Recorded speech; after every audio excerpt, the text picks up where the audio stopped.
Good morning, welcome back to the show. It's 11:20. Let's go to my next guest now, who's James Matthewson. He's a former spokesman for the Labour Party, no longer a Labour Party member, and a commentator as well. Good morning to you, James.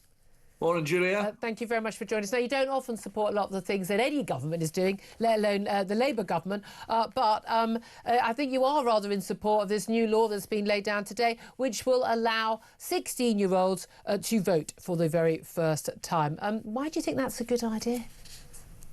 Yeah, absolutely. It's been something that I've cared about for some time. I saw the results in Scotland. I live up in Edinburgh now, but I saw the results in Scotland during the referendum, obviously on the UK membership, when they engaged it and they extended it, and I saw how kind of transformative it was for a lot of communities and for a lot of young people especially to feel engaged. You know, there's a lot of statistics that point that if people get engaged younger, that they start and maintain that engagement with democracy, which is obviously a good thing for all of us. And I just think that young people, there's been so many monumental changes, right, in recent years, so many monumental decisions made, whether it be through referenda, whether it be through just elected representation. But those young people don't have a say in that. And then immediately a lot of them, you know, either go into the world of work or take up university places or apprenticeships, whatever it may be. And they haven't had a say, and they haven't been able well, to neither of the 15-year-olds, should they have a say? Well, no, because there has to be a cut-off. There has to be a cut-off. And we've decided the cut-off. So we decided that the cut-off at the age of which you obtain these citizenship rights of voting is when you're an adult. So why 16? Well, that's it. I mean, it's 16. There's no argument why it shouldn't be 15 or 12. Because or there's 8. obviously a cut-off point. I mean, that's not... Yeah, but the cut-off point should be when you're an adult, shouldn't it? As opposed to sometime through your teenage years. But if you look at the things that you can already do when you're 16, if you look at the decisions you can make for yourself, if you look at a lot of the things that you can do and choose to do... What can you do when you're 16? It isn't aligned. What can you do when you're 16, other than have sex legally? Well, yeah, it's the age of consent, which means that we know that that person has made up their mind and able to make decisions. And Okay, what else? Think. Well, it's not me saying what's already. No, I'm just saying this is the interesting thing that in recent years we have racing. So, for instance, you used to be able to get married at the age of 16 with the permission of your parents. Now you can't. It's 18. You used to be able to buy cigarettes at 16. You can't. You have to wait until you're 60. You can't buy a vape when you're 16. You can't buy alcohol legally when you're 16. You can't. You can join the army, but you absolutely don't get anywhere near the front line when you're 16. They're even going to stop them having social media until the age of 16. That seems to be the plan. And then the next day you'd be allowed to vote, but you wouldn't be allowed to, you know, see any of the campaigning before then. I mean, we've got to a point where we are saying that 16-year-olds who are children are not allowed to do more and more things before the age of 18. And now we're suddenly saying, but they are responsible people. They should have a say in how they govern the country. If you don't have a say over whether or not you can have a glass of wine or a pint, why on earth should you have a say in governing the country? Exactly. I think, by the way, your point's valid about things not being aligned. I think things should be much more votes at 18. No, 16 in my mind, because I'm sorry, like... You want 16, you want it to be easier to buy cigarettes, so you know that 14-year-olds are buying cigarettes at 16. As you say, if you're able to have a child, if you're able to, you know, make these decisions for yourself that we acknowledge already, then why are we waiting until? But hold on a minute. No one is saying, you know what, you can get pregnant at, you know, at 11 or 12. I don't think we think that's a good idea either. No, it's not about the biology, Julia. It's about the acknowledgement by the state of what is a point of maturity, and that's the question. You know? Okay, but you're mature. You're saying that we should bring everything into alignment, but it should be at 16 rather than at 18.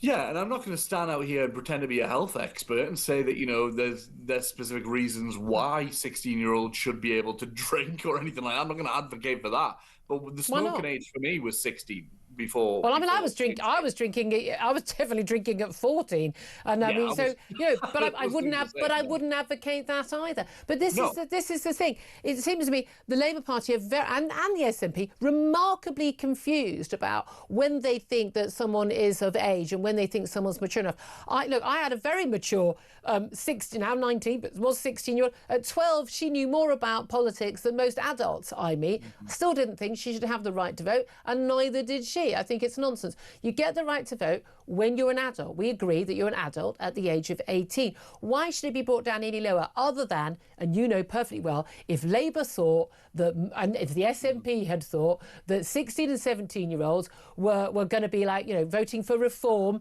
or voting against, in the case of Scotland, voting against Scottish independence, they wouldn't have pushed for it. This is gerrymandering. Yeah, this is an attempt to fix the vote.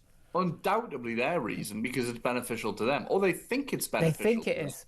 But that's the thing. A lot of Gen Zers now are quite right-wing. I mean, I'm regularly coming across many conservative Gen Zers, you know, so it's not the case that I'm doing this from a position of thinking, well, you know, it's beneficial because everyone's a lefty. I just think that it makes sense because of how our electoral terms work. You're locked in for 4 years. I mean, look at the state of affairs now, right? We elect a government with a big majority that now is rudderless and completely aimless, and nobody wants it in. So, you know... But hold on a minute. But I'm an adult. I'm 57. I still don't get a say on that government until the next election. But I get a say in local elections, and you know, and our children will get a say in the local elections as and when they reach the age of 18. I understand that you're at least trying to be consistent and saying we should have these kids doing these things at 16.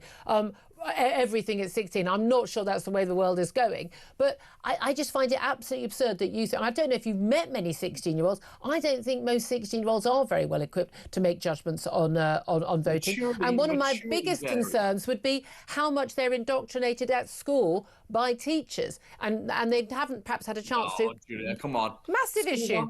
That's why they all think the world's about to die because of climate change, and why they're all thinking they're trans. Yeah, right, okay. But unfortunately, you're in the minority on that, Julia, and you know that. Because the majority of us in the real world acknowledge that trans people are very real. No one's saying people aren't real. Well, no, but... I'm not saying they're figments of our imagination. Schools aren't telling people to be trans. They're affirming it. Children, right? They're affirming it. They're lying to children. It's a real thing. It's a real thing. It's not a real thing. Someone You've just thinking. Said that you acknowledge it's real. No, I said the people are real. I said the people are. No, I'm not. If someone stands before me and says I'm a trans woman or man, I don't think, oh, you're a figment of my imagination. They're as real as you or me, but they're not actually trans. No one is born in the wrong body, and no one can transition their sex. No, it's not an opinion. It is your opinion. It's a minority opinion. Who murdered all those people at that school, in that Canada school shooting yesterday? What are you on about, Julia? Who murdered? Was it a man or a woman? No, I'm sorry. Was it a man or a woman? No. Yeah, we're talking about education. Who was it? No, stop it, Julia. Stop because what? What you're doing there is you're equating regular trans people. Regular trans people, right? And you know what you're doing by doing that. No. You're stirring the pot. You're saying you believe that men can become women and women can become men. I don't think they can. You are doing something dangerous in doing that, Julia, and that's really you are not advocating for linking those two things, which are totally unrelated. I'm sorry. No, there's a major story in the news that involves someone who is trans, apparently. I didn't decide their identity. They did. But then the media misreports it and claims that it's a woman who's committed a crime when it wasn't a woman, it was a man. I don't have anything to say about that, Julia, because you're in denial of the reality. Because it's a bit uncomfortable, isn't it? It's a bit uncomfortable because it's a fact. It's not that it's uncomfortable, it's because it annoys me, Julia, and it upsets me, frankly, because what you're doing... What you're doing is linking people who are having a very hard time right now in society. It's a massive... I think the people who are being shot by that man who identified as trans were having a pretty hard time too. Do you seriously think it's clever to link trans people? I didn't link trans people. No, a trans person, somebody who claimed to be trans, murdered a load of people in Canada. We were having a discussion and you lot talk about trans all the time. If one of the victims was trans, you'd be all over this. The fact that it was a man who claimed he was trans, no one talk about it. No one talk about it. No, listen, that's what's going on. The thing is right now that it's absolutely despicable to link those two things, because we were just having a discussion. I didn't link those two things. Julia, you did. We were having a discussion about schools. The person who did the killing linked those two things. We were having a discussion about schools in the UK. Having a discussion about indoctrination in schools, which is why I don't want 16-year-olds to vote. Let me finish. Can I finish? Go for it. Yeah. What I'm saying is we were having a discussion about UK schools affirming students about their transness, about gender identity, about anything, affirming them in their bodies, in their identities, just giving them the tools to understand themselves. And you bring up a mass murderer in Canada because they were trans. That is despicable. Come on. It's just facts. You brought it up. There was no connection. It's just facts. There was There was absolute connection. Absolutely. It's the affirmation the affirmation of this mental health issue. You think the affirmation of trans people leads to mass murders? Wait a minute. Aren't we constantly told that if we don't affirm, then it will lead to mass suicide? I believe that's exactly what parents of trans kids are being told. Yeah, it leads to. They are being told that all the time. And that, by the way, factually, is not true. Yes, it is true. Again, Julia. not true. As somebody who has The known data trans is very, very clear. You need to read the report. You need to report. Let me ask you something else, completely different. Jim Ratcliffe. He's getting a bit of a kicking from, quite a lot of people, and getting a lot of praise from a lot of people for saying that we are being colonised by immigrants. The Prime Minister says his comments are offensive and wrong, and he should apologise. I wonder whose side you're on. Tell me what you think. Imagine, can you guess? I mean, he's a bigot. He's just a bigot. He's letting the cat out of the bag, innit? You know? I mean, just colonised by immigrants. What does that even mean? Well, I mean, the words have clear meanings. They don't have any meaning. How can words don't have any meaning? How can we be colonised? There is no central effort to take over the UK. I don't think colonisation requires the central effort. Why do you say he's a bigot? Because he's obviously indoctrinated by this idea that there's some great takeover taking place, right? The great replacement theory. There's some central effort to try and get people here of different cultures, which, by the way, always just happen to be brown people, to get them here to replace. That's why he's a bigot. People. Yeah, it's racist. Yeah. So he's racist as well. Did he mention race at any point? What he said is racist. No, because he's talking about the replacement. He's talking about colonisation. The language is very evident. No, the thing is, we're racist, Julia, and you should know this because you've had plenty of them on the show. But the thing is, you should know that they don't like being called racists, and they don't like acknowledging. I think people who aren't racist don't like being called racist. No. Nobody likes being called racist. Do you think I'm racist? Especially racist. Do you think I'm racist? I think you've said racist things in the past, but I don't know, Julia. I don't know what's inside you. I don't know what's inside your head. That's what we don't know about anyone. It's like the same as Donald Trump. We don't know what's inside his head. We have to work off his actions and his words, you know? What have I said that's racist? Come on, Julia. We're not going to have this discussion live on air. It's ridiculous. I haven't got everything you've ever said. No, I wouldn't expect you, but you have a view you formed of me. I know 100% that I have never thought or said anything that is racist. Because I don't think you would have said it if you thought it was racist, would you? You know, but I think it comes from sometimes you would think it was racist. Ignorance. It comes from ignorance. So my ignorance. Yeah. Okay. Well, just like your ignorance around trans people and what you just said about them. My knowledge of biological fact. No, your kind of opinion about trans people. My opinion on fact. I think what we should do for you is sit you down with one of the many trans people that I know. I've met plenty of trans people. I've interviewed many trans people. Well, it just fascinates me that you can engage with people like that and understand them and meet them and speak to them, and yet still hold to biological fact. I'm still intrigued by why you think I'm a racist. Presumably, you think I'm a bigot as well. But this is mad. No, it's not mad. Because you think that Jim Ratcliffe has said something. You don't like what he said. Jim Ratcliffe said something racist. And you think, and therefore he said something racist. You don't know whether he is a racist. It's hard or not. What he said was, you think he is a bigot. He said something racist. Even though no one mentioned anything about anyone's race. Oh, clever that though, isn't it, Julia? That's why they don't. That's why they use words like colonising the UK. You know, what does that mean? What if we go back to colonising in colonial times?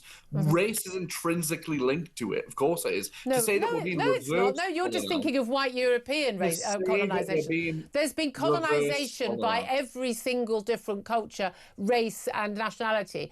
Colonised. You're just thinking of a very white Eurocentric view. Colonisation, a group of people who settle in an area and then work to basically establish control over the people already in that area. What's that got to do with race? Yeah, where's that happening in the UK? Well, I And if mean, I think when you, people are coming in this country and then right, demanding that we have that we basically allow Sharia law, or we allow, for instance, we have people I'm yet to meet changing our anyone, by foreign the way. policy. Oh, I'm really? sure there's You extreme doubt, or examples, but I'm yet to meet anyone who's done that or called for that I think you'll out find of the I think many, you'll find many many asylum community leaders have seekers that been I've doing that. met. And if we're talking about What asylum about seekers, people by the talking about way, it blasphemy? doesn't It's seem not talking about asylum seekers. We're Jim talking about Ratcliffe doesn't immigrants. seem to be bothered about the influence of people like Elon Musk, a South African in British politics, who's trying to throw money at British political causes to influence our culture and Sorry, who are society. you He talking doesn't seem about? bothered about that. Who? That's colonisation. Who are you talking about?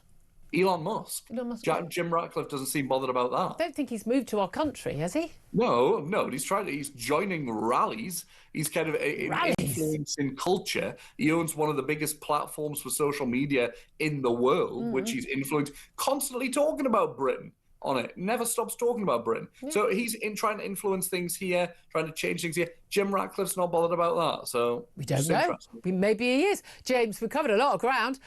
So I'm going to leave you as a racist bigot that I am. James Matthewson, former Labour Party spokesman and commentator, not a member of the Labour Party. I have to stress that. He always wants me to stress that. Philip Ingram, I'll let you come in. James's logic is exceptionally dangerous. You're talking about bringing the smoking back to 16, access to alcohol back to 16. He emphasised the fact that these were schools... They're smoking and drinking at 16. Well, yes, but that these were school students. But the dangerous thing is you then open the floodgates to everything, and that floodgates would include access to pornography and participation pornography. You know, this is very, very, very dangerous ground. We cannot start pretending that our children are adults. And, the kids. and access to child pornography is something that the Labour government has been hit with twice so far, and this is bringing this vote down to 16. If you bring everything else down to it, the logic gets to that game. Yeah. That's very dangerous, and I am really angry about it. Thank you for bringing it back to votes at 16. I'm sure we'll talk about that another time. If you want to have your say on that entire conversation, do get in touch. 0344 499 1000.